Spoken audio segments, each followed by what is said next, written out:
তো বন্ধুরা আজকে আবার ভোর ভোর বেরিয়ে পড়লাম একটি জায়গায় যাওয়ার জন্য, আর সঙ্গে দেখছো মাও রয়েছে। তো আমরা যাব এই 2-3 দিনের জন্য নবদ্বীপ ধাম আর মায়াপুর ঘুরতে। তো এখন চলে যাচ্ছি হাওড়া স্টেশনের, এই শিয়ালদা স্টেশনের দিকে। আর শিয়ালদা থেকে আমরা কাটোয়া লোকালটা ধরে আমরা নবদ্বীপ ধামে নামবো। তো এই দেখো সেই পাটুলি ক্রস করে আর যাচ্ছি, আর এখন বাজে প্রায় 6:30 মতন বাজে। তো আর ওলা অনেকবার বুক করছিলাম, তো বারবার ক্যান্সেল করছে। ভোরবেলাও এত যে কেন ক্যান্সেল করছিল আমি জানি না। ফাইনালি আমরা একটা ট্যাক্সি ধরলাম, ধরে তারপর এখন আমরা শিয়ালদার দিকে রওনা দিচ্ছি। আর দেখো সূর্য উঠছে আস্তে আস্তে, একটু একটু লাল সূর্য, খুব সুন্দর লাগছে। ভোরবেলা রাস্তাটা এমনিই ফাঁকা থাকে, খুব সুন্দর লাগছে, কিছু কুয়াশাও ছিল একটু, আর খুব মজাও লাগছিল। আর বেশ অনেক দিন পর যাচ্ছি, আর অনেক দিন থেকেই আমার যেটা নবদ্বীপ ধাম আর মায়াপুর যাওয়ার প্ল্যানিংটা ছিল, কিন্তু অনেক কারণে মানে যেতে পারছিলাম না। তো ফাইনালি দেখো চলে এসছে শিয়ালদা স্টেশন। আর সকালবেলা প্রচুর দেখি আমি এইদিকে ফলের যেটা হচ্ছে আড়ত, যেটা বলতে পারো তোমরা, প্রচুর ফল। একদিকে কলা, সারি সারি কলা বিক্রি হচ্ছে, আর আরেকদিকে নানান রকমের ফল ভর্তি, পাইকারি বাজারের মতন সব ঝুড়ি ঝুড়ি বস্তা বস্তা ফল নিয়ে যাচ্ছে চারিদিকে। দেখে বেশ ভালো লাগছিল এখানটা। দেখো সূর্য এখন মাথার উপর উঠেই এসছে এবার। তো আমাদের ট্রেনটা ছিল কাটোয়া লোকাল 8টার সময়, একটা ভোরবেলা থাকে 5টার সময়, আর একটা 8টার সময়। অত ভোরে যেতে পারবো না, তাই আমরা 8টার কাটোয়া লোকালটাই ধরবো বলে চলে এসেছি। তো দেখো শিয়ালদা স্টেশনে পৌঁছে গেছি, আর আমার সাথে আমার বোন আর ওর হাজবেন্ড আর ওর মেয়েও যাচ্ছে, আর আমার মা, আমি, আমার হাজবেন্ড আমরা যাচ্ছি। আর ছেলে তো যেমন কি তোমরা জানোই বাইরে আছে ও এখন, তো ও আর আসতে পারেনি। তো এখন আমরা পৌঁছে গেছি, আর প্রায় এখনও আমাদের 1 ঘন্টা মতন ওয়েট করতে হবে। একটু আগেই ভাগেই চলে এসেছি, কারণ রাস্তাঘাটে কোথায় জ্যাম হয় কি হয়, গাড়ি পাবো না পাবো অসুবিধা হবে, সেই কারণে আমরা একটু আগেই চলে এসেছিলাম। আর এখন অনেক বছর পর আমি এই শিয়ালদা স্টেশনে আসলাম, অনেক বছর পরে ট্রেন জার্নি করলাম। মানে না হলেও আমি মনে হয় কত বছর হবে, 5-6 বছর হবে, আর কি তারও বেশি হয়তো আমি ট্রেন জার্নি আমরা করিনি। আর এই অনেক বছর পর আমি শিয়ালদা স্টেশনে আবার আসলাম, তো ভালোই লাগছিল। সকালের দিকটা ফাঁকা ফাঁকা বেশ। আর এই দেখো ওরা এসে গেছে, এই যে টুকটুকি, স্নেহা আর ওর হাজব্যান্ড চলে এসছে ওরাও। আমরা এখন সবাই ট্রেনের অপেক্ষা করছি। আর এবার আমরা এসে গেছি, যেই 3 মাথা এক হয়েছে, এবার ভাবছি রিল বানানো শুরু হবে আর ভিডিও করা শুরু হবে আমাদের, আর সারাক্ষণ এবার এই শুরু হবে। তো যাই হোক, এবার খুব হাসাহাসি হি হি হা হা এইসব হয়ে অপেক্ষা করছি যে কতক্ষণে আমাদের ট্রেনটা আসবে আর ট্রেনে উঠে বসবো। এক তো ঘুমও পাচ্ছিল, কারণ প্রচণ্ড ভোরবেলা উঠেছি, আগের দিন ঠিকঠাক ঘুমও হয়নি, প্লাস খিদেও খুব পাচ্ছিল। আর আমরা সবাই বলছি যে ট্রেন আসুক, ট্রেনে উঠে খাবো আমরা। আর আমি আগের দিনে একটু কেক আর একটু সিঙ্গারা এইসব আমি বানিয়ে রেখেছিলাম, যেগুলো ট্রেনে টুকটাক আমরা খেয়ে নেবো, তো সেই জন্য। আর এইসব হাসি আর কি চলছে। আর আমাদের হাজব্যান্ডরা ওরা খালি ট্রেনের টাইম দেখে যাচ্ছে, আর কোন প্ল্যাটফর্মে দেবে সেইটাই দেখছে। তো এই এখানে বসে এখন অপেক্ষা হচ্ছে আমাদের, চলছে আর কি। তো আর দেখো যেই ট্রেন আসছে, একদম হু হু করে লোক ট্রেন থেকে নামছে আর ছুটছে, দৌড়াচ্ছে।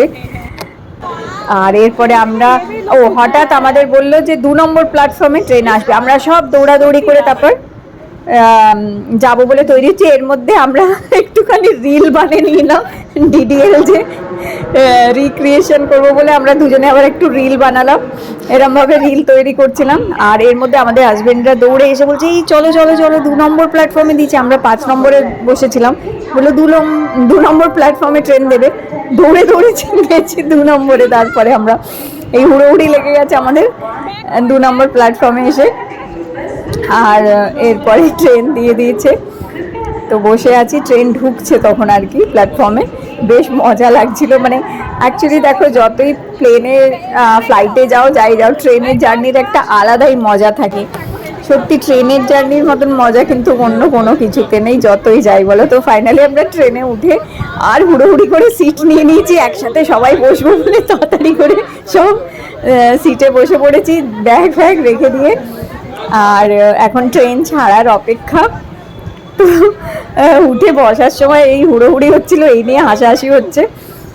আর এখন ট্রেন ছাড়ার অপেক্ষা, ট্রেন ছাড়লেই আমরা একটু মুখ চালাতে আরম্ভ করবো। আর ট্রেন নামার আগে অব্দি মুখ চালিয়ে দিচ্ছে। তো ফাইনালি ট্রেন ছেড়ে দিয়েছে, আর এখন বসে পড়েছি সবাই। আর এদিক ওদিক তাকিয়ে দেখছি কোথায় কি আছে, কি তো এর মধ্যেই দেখো চলে এসছে ঝালমুড়ি ট্রেনে, মানে লোকাল ট্রেনের এটা একটা ফেমাস জিনিস হচ্ছে, মানে লোকাল ট্রেন না এক্সপ্রেস ট্রেনও যেটা হয় ঝালমুড়ি। ঝালমুড়ি ট্রেনে উঠে যদি ঝালমুড়ি না খাও তাহলে কিন্তু ট্রেন জার্নি ইনকমপ্লিট আমি বলবো। ট্রেনে উঠে ঝালমুড়ি কিন্তু মাস্ট। তো ঝালমুড়ি, আর আমি এই দেখো এই সিঙ্গাড়া বানিয়ে নিয়েছিলাম, ওগুলো খাওয়া হচ্ছে। তো এই সিঙ্গাড়াটার রেসিপি আমি তোমাদের শেয়ার করবো আমার কিচেন চ্যানেলটায়। এটা আমি পনির চিজ দিয়ে সিঙ্গাড়া বানিয়েছিলাম, পিৎজা সিঙ্গাড়া। এই সিঙ্গাড়াগুলো খাওয়া হলো। আর আমি একটা পাইনাপেল কেক, চকোলাওয়া কেক বানিয়েছিলাম, সেই সবও আমরা সব খাচ্ছি এখন আর কি। আর এগুলো খেয়েছি, প্লাস আবার দেখতে থাকো আরও কি কি খেয়েছি, অনেক কিছু, মানে সমানে ট্রেন ছাড়া থেকে নিয়ে শুরু করে গন্তব্যে পৌঁছানো অবধি শুধু আমাদের মুখই চলে গেছে সারাক্ষণ। তো এই খুব ভালো লাগছিল, বেশ মজা লাগছিল এইভাবে। টুকটুকি এখানে রিভিউ দিচ্ছে আমার সিঙ্গাড়ার কেমন হয়েছে। তো এই খেতে খেতে, আর এই দেখো বাইরে দেখতে দেখতে একটা করে স্টেশন আসছে, আর একটা করে মানে পাস হচ্ছে, আমরাও দেখছি। আর খালি ভাবছি এই স্টেশন থেকে আবার কি খাবার জিনিস উঠবে, আবার ওটা খাবো। তো এই যে ব্যান্ডেলে দেখলাম বেশ ভিড় ছিল, অন্যান্য স্টেশন থেকে ব্যান্ডেলে দেখি প্রচুর লোকের ভিড় ছিল। আমি বলছি আবার ভিড় বেড়ে যাবে। এর মধ্যে আমরা এই যে ঝালমুড়ি এক প্যাকেট নিয়ে ভাগ করে সবাই মিলে খাচ্ছি, কারণ বেশি তো খাওয়া যাবে না। তো প্রথমে আমাদের শুরু হলো সিঙ্গাড়া দিয়ে, কেক খেলাম, তারপরে ঝালমুড়ি নিয়ে খেলাম, আর মাঝে হ্যাঁ সিঙ্গাড়া খেলাম, কেক খেলাম, তারপরে মাঝে চা খেয়েছিলাম, কিন্তু চাটা এত বাজে টেস্ট ছিল যে খেতেই পারিনি। আর এরপর আমরা আবার অপেক্ষা করছি যে আবার কি ওঠে ট্রেনে, সেটা আবার খাবো। খালি দেখছি যে কোন ফেরিওয়ালা উঠছে, তার থেকে হ্যাঁ কি নিয়ে আবার খাওয়া হবে। এর মধ্যে শশা এসে গেছে, এইবার সবাই মিলে শশা খেতে আরম্ভ করে দিয়েছি। আর দেখি পুরো কম্পার্টমেন্টে সবাই দেখি শশা খাচ্ছে, সব লোক লাইন দিয়ে দেখি শশা চিবোচ্ছে। আর এর মধ্যে কমলা লেবুও এসছে, মা আবার 10-12টা কমলা লেবু নিয়ে নিল। আর তারপর শশা খেলাম, কমলা লেবু খেলাম, আর সত্যি দারুণ মজা লাগছিল। তার মধ্যে যাই আসছে ভাবছি এটাও কিনি, ওটাও কিনি, এটাও খাই, ওটাও খাই, কিন্তু না, আমরা আর বেশি কিছু খাইনি, কারণ জানি ট্রেন থেকে নেমে আবার আমাদের হোটেলেও যেতে হবে, তার বেশি কিছু খাওয়া খাই হয়ে গেলে আবার খুব মুশকিল। তো এই যে আমরা ব্যাগ নামিয়ে নিয়েছি আমাদের, কারণ এবার আমাদের নবদ্বীপ ধাম স্টেশনটা চলে এসছে। তো সব ব্যাগ নামিয়ে নিয়েছি আর অপেক্ষা করছি স্টেশনে ট্রেনটা ঢুকলেই আমরা সব নেমে যাব, কারণ এই ট্রেনটার লাস্ট গন্তব্য হচ্ছে কাটোয়া। এই দেখো নেমে গেছি আমরা নবদ্বীপ ধামে সব ব্যাগ ফ্যাগ নিয়ে। আর এখন বাজে প্রায় 11:15 মতন বেজে গেছিলো আমাদের নবদ্বীপ ধামের স্টেশনে নামতে। 11:15, মানে 8:06 সাথে ছেড়েছিল ট্রেনটা, আর প্রায় 11:15 নাগাদ পৌঁছেছে ট্রেনটা। তো এখন আমরা কোনো জায়গায় ফটো আর রিল তৈরি করার সুযোগ আমরা কোনো জায়গায় ছাড়িনি, সব জায়গায় রিল আর ফটো আমরা মাস্ট একদম চলছে আমাদের এইসব। আর এই দেখো নবদ্বীপ ধামের স্টেশন থেকে বাইরে বেরিয়ে এসেছি। বাইরে বেরিয়ে আসলে সামনে প্রচুর টোটো, ওখানে টোটো করেই মানে সব ওই ঘোরা যায়। তো এখানে এই দেখো নবদ্বীপ ধামের সামনে আমরা ভাবলাম চলো সবাই মিলে একটা সেলফি তো তুলতেই হবে, এখানে ভিডিও সেলফি তুলে নিলাম। আর এইসব করতে করতে এইবার আমরা চলে যাচ্ছি বাইরের দিকে। দেখো, আর ওই সামনে দেখতে পাচ্ছ প্রচুর টোটো দাঁড়িয়ে রয়েছে, আর টিকিট ঘর এইটা হচ্ছে নবদ্বীপ ধামের। তো এখন আমরা একটা টোটো করে নেবো, আর সেই জন্য টোটোর দিকে যাচ্ছি। আর হ্যাঁ, আমরা আগে থেকে কোনো হোটেল বুক করে যাইনি, আর আমাদের প্ল্যান ছিল যে আজকে মানে যেদিন যাচ্ছি আমরা আর কি, আজকে আমরা ঘুরবো নবদ্বীপ ধামটা, আর আগামী দিন আমরা মায়াপুর চলে যাব। আর নবদ্বীপ ধাম মোটামুটি একদিনে এসে একদিনে ঘুরে বাড়ি ফেরা যায়। সকালে ট্রেনে চলে আসো, সারাদিন ঘোরো, 2-3 ঘন্টা লাগে ঘুরতে। 3 ঘন্টা এনাফ নবদ্বীপ ধামে যা যা আছে দেখার জন্য। 3 ঘন্টা ঘুরে আবার বিকেলে ট্রেন ধরে কলকাতা ফিরে যাওয়া যায়। তো এই যে টোটোতে উঠে পড়েছি, আর আমি ঝটপট করে গুগলে একটা হোটেল দেখে নিলাম কাছাকাছি কি হোটেল আছে। তো কাছাকাছি দেখলাম ভালো বাজেটের মধ্যে ভালো হোটেল যেটা ছিল, কি নামটা ছিল না এখানে, শিলা প্লাজা। হ্যাঁ, হোটেল শিলা প্লাজা আমি দেখলাম মোটামুটি 1 কিলোমিটারের মধ্যেই রয়েছে স্টেশন থেকে। তো শিলা প্লাজাতেই আমি বললাম চলো, আমি ঝটপট নেমে একদম গুগলে সার্চ করে বললাম একদম কাছে এটাই হচ্ছে হোটেলটা। কারণ এই যে শিলা প্লাজায় দেখো পৌঁছে গেছি হোটেলটা, আর একদম বাজেটের মধ্যে, কিন্তু ভীষণ ভালো হোটেল, নতুন তৈরি হয়েছে। যারাই তোমরা নবদ্বীপ ধামে আসছো তারা তোমরা স্টেশনের কাছাকাছি এই শিলা প্লাজা হোটেলটায় উঠতে পারো। খুবই ভালো হোটেলটা, আমি ভেতর থেকেও তোমাদের দেখিয়ে দেবো। আর যেই টোটোওয়ালার সাথে আমরা এসছি ওকেই আমরা কন্ট্যাক্ট করে নিলাম যে দেখো ভাই তুমি, আমরা একটু লাঞ্চ ফাঞ্চ করবো, একটু রেস্ট নেবো। তো ওই বললো যে আপনারা 3:30-4টে নাগাদ চলে আসুন, ও চলে আসবে, আমরা তখন নবদ্বীপ ধাম দর্শন করতে বেরিয়ে যাব। তো এইটা হচ্ছে দেখো এই হোটেলের রেস্টুরেন্ট এরিয়াটা। হোটেলটা এখনো কিন্তু তৈরি হচ্ছে, পুরোপুরি তৈরি হয়নি, এটা সবে তৈরি হচ্ছে, যার জন্য একদম নতুন ঝাঁ চকচকে, খুবই সুন্দর, ভীষণ ভালো। আর আমরা 2টো রুম নিয়েছি। একটা রুম নিয়েছি আমরা সিঙ্গেল, মানে একটা রুম নিয়েছি এমনি ডাবল বেড আর কি, 2জন থাকতে পারবে, আর একটা নিয়েছি আমরা ফ্যামিলি রুম। তো 2টো রুম নিয়েছি, 2টো রুম মিলিয়ে আমাদের এখানে ভাড়া পড়েছে 2500 টাকা। 2টো রুম মিলিয়ে আর কি ভাড়া পড়েছে 2500 টাকা। মানে একটা বড় ফ্যামিলি রুম, মানে যেখানে 6জন আরামসে শুতে পারবে, খাটগুলো বড় বড় আছে। আর একটা রুম নিয়েছি যেটা 2জন শুতে, যে খাটটায় 2জন শুতে পারবে। তো রুমগুলো তোমাদের দেখিয়ে দিচ্ছি, চলো। এই যে সিঁড়ি দিয়ে উঠে ওপরের রুম। তো এখনো যেহেতু নতুন তৈরি হচ্ছে, লিফটের এটা এখনো হয়নি, শুরু হয়ে যাবে এগুলো সব ওদের। আর প্রচুর ঘর আছে এখানে, আর বেশ সুন্দর, দেখতেই পাচ্ছ একদম নতুন আর খুব সুন্দর এটা। আর চলো তোমাদের রুমগুলো দেখিয়ে দিই। এই হচ্ছে একটা রুম, এইটা হচ্ছে সিঙ্গেল রুমটা, যেটা ডাবল বেড, 2জন শুতে পারবে। এটা একটা রুম, বেশ ভালো, খুব সুন্দর সাজানো গোছানো, সুন্দর। একটা আলমারি আছে, একটা এরকম টেবিল আছে, বাথরুমে গিজারের ব্যবস্থা আছে। এবং যেহেতু এই হোটেলটা নতুন, এখনো এসিটা এই গরমে লাগিয়ে ফেলবে ওরা, এসির লাইন ফাইন সবই করা আছে, এসি এখনো লাগায়নি আর কি। তো আমরা নন এসি হিসেবেই ভাড়াটা দিয়েছি এখানে। গরমকালে এসি হলে তখন একটু ভাড়াটা বেশি হয়ে যাবে আর কি। আর চলো তোমাদের এবার আমি ফ্যামিলি রুমটাও দেখিয়ে দিচ্ছি। তো এটা হচ্ছে হোটেল শিলা প্লাজার, একদম স্টেশন থেকে, মানে তোমরা স্টেশন থেকে হেঁটে চলে আসতে পারবে, এটাতে স্টেশন দেখতে পাবে, এই হোটেল থেকে স্টেশনটা দেখাই যায়। এই দেখো, এইটা হচ্ছে একটা ফ্যামিলি রুম, যেখানে ঢুকে এই দেখো 2টো বেড আছে বড় বড়, দেখতেই পাচ্ছ, মানে 6জন এখানে আরামসে থাকতে পারবে এই ফ্যামিলি রুমটায়। তো এটার ভাড়া নিয়েছে 1800 টাকা। এটার ফ্যামিলি রুমটার ভাড়া 1800 টাকা নিয়েছে। আর আমাদের রুমটার ভাড়া নিল কত নিল, 700 না 800, 700-800 কিছু নিয়েছে এরম। যাই হোক, ভাড়া তুলনায় ভাড়া অনেক কমই নিয়েছে, আর নন এসি সেই কারণে আর কি। তো খুব ভালো লাগছিল, হোটেলটা বেশ ভালো ছিল, বেশ সুন্দর সাজানো গোছানো, পরিষ্কার একদম। বাথরুমটাও যথেষ্ট বড়, গিজার রয়েছে, দেখতেই পাচ্ছ। তো আমরা প্রচণ্ড টায়ার্ড হয়েছিলাম, তাই ভাবলাম আগে মা তো ঢুকেই আগে হাত পা মুখ ধুয়ে নিচ্ছে, কারণ সেই ভোরবেলা আমরা স্নান করে সব বেরিয়েছিলাম, তো সেই কারণে। খাবার ব্যবস্থাও ভীষণ ভালো আছে, এদের রেস্টুরেন্ট আছে, সেখানে আমিষ নিরামিষ সব পাওয়া যায়। আর কেউ যদি একদমই নিরামিষ বাসনে খেতে চাও তাহলে সেটাও হবে। নিরামিষ বাসনে নিরামিষ রান্নাও করে দেবে। তো এখন আমরা রেস্টুরেন্টেও নিচে বলে আসলাম যে খাবার কি দেবে। তো ওরা বললো যদি একদম নিরামিষ বাসনে নিরামিষ খাবার খেতে হয় সেই ব্যবস্থাও আছে। অনেকেই তো নিরামিষ খায় নিরামিষ বাসনে, তো সেই আমার মাও যেমন কি নিরামিষ বাসনে নিরামিষ খায়।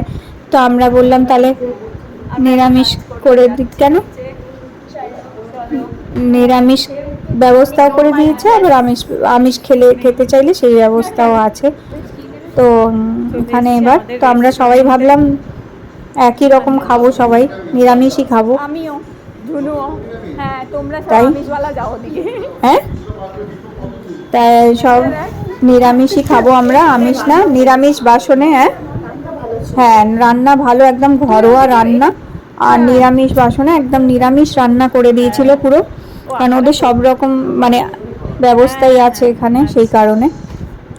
তো চলো এবার চলে এসেছি আমরা হ্যাঁ এই ঘুরতে যাবো এখানে খাওয়ার জায়গায়। আর এবার তোমার এই যে আমাদের থালা দিয়ে দিয়েছে নিরামিষ খাওয়ার, এখানে ভাত, আলু ভাজা, আলু বরবটি ভাজা ছিল না, আলু বিনস ভাজা, হ্যাঁ না না আলু বিনস ভাজা, হ্যাঁ আলু বিনস ভাজা, বেথর শাক ভাজা, বাঁধাকপির তরকারি, মোচা ঘন্ট, ডাল, চাটনি, পাঁপড়, আর রসগোল্লা, সন্দেশ ছিল। এই সরি, রসগোল্লা, টক দই, নবদ্বীপের তো দই খুব বিখ্যাত, তাই বলে এখানে আসলে অবশ্যই ওই লাল দই, নবদ্বীপের লাল দই অবশ্যই খায়, সবাই খেতে হয়, খাওয়া মানে খুবই নাকি ফেমাস, তাই তো এই লাল দই আর রসগোল্লা খেয়েছিলাম। তো এই সব খাবার দিয়ে যাচ্ছে, আর হ্যাঁ গরম ভাতে ঘিও দিচ্ছে। তো এই খাবার খুব ভালো ছিল, একদম ঘরোয়া হালকা খাবার, খুব সুন্দর, আর সব প্রতিটা খাবার কিন্তু গরম ছিল, প্রত্যেকটা খাবার গরম ছিল, আর খুব ভালো ছিল, ফ্রেশ খাবার একদম। তো খুবই ভালো লাগলো, আর খিদেও পেয়ে গেছিলো সবারই।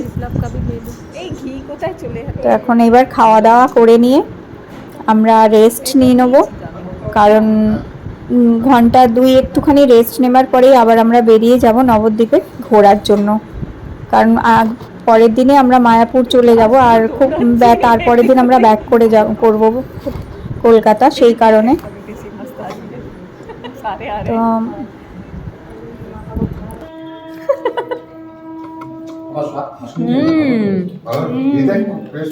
ভালো হয়েছে, বেতো শাকটা দারুণ হয়েছে।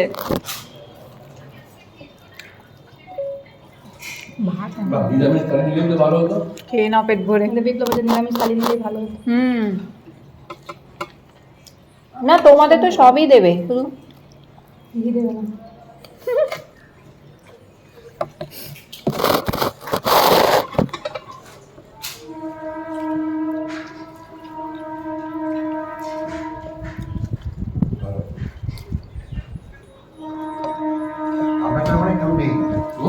শুধু করো, এদিকে কাছে নিয়ে আসো।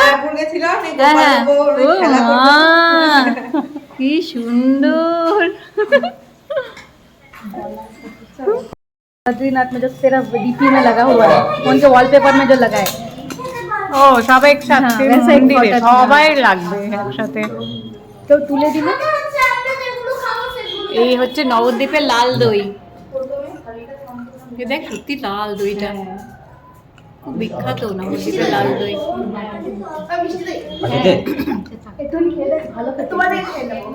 হ্যাঁ আমি খাবো না বলেছিলাম।